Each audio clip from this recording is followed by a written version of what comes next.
लखां ते करोड़ां मन सोना होवे, पहाड़ होन, लेकिन इस जुमले का मुकाबला नहीं हो सकता। जुमला तुहानूं दे लगा, जरा तवज्जो करना। बुजुर्गां ने क्या खूब फरमाया सी, एक चुप ते 100 सुख, एक चुप ते 100 सुख, एक चुप ते 100 सुख।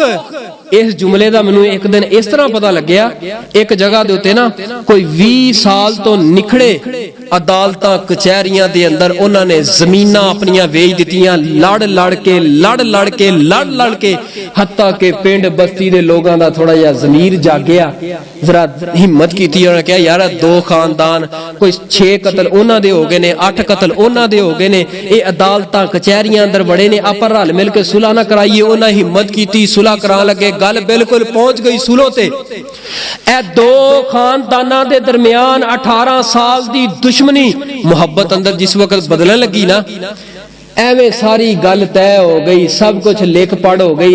एक बंदा उठिया, उन्हें उठ के एवें माड़ी जी गल कर दी, एवें जुबान हिला दी है। चढ़िया एक टीम नूं गुस्सा, एक पासे गुस्सा चढ़िया कि असीं नहीं सुलह करदे, असीं सारी जिंदगी अदालतां नहीं गुजारांगे, असीं औलाद नूं सीतां लेके जावांगे, साडे मरण तो बाद लिहाजा इन्हां दे नाल अदालतां दे अंदर निबड़ना है, असीं किसी महफिल अंदर नहीं निबड़ना। मैं ना भी इहदे नालों बदनसीब बंदा किहड़ा है कि एक बंदे दी वजह तो 18 साल दी दुश्मनी मुहब्बत अंदर तब्दील होंदी होंदी फिर दुश्मनां दी अंदर तब्दील हो गई।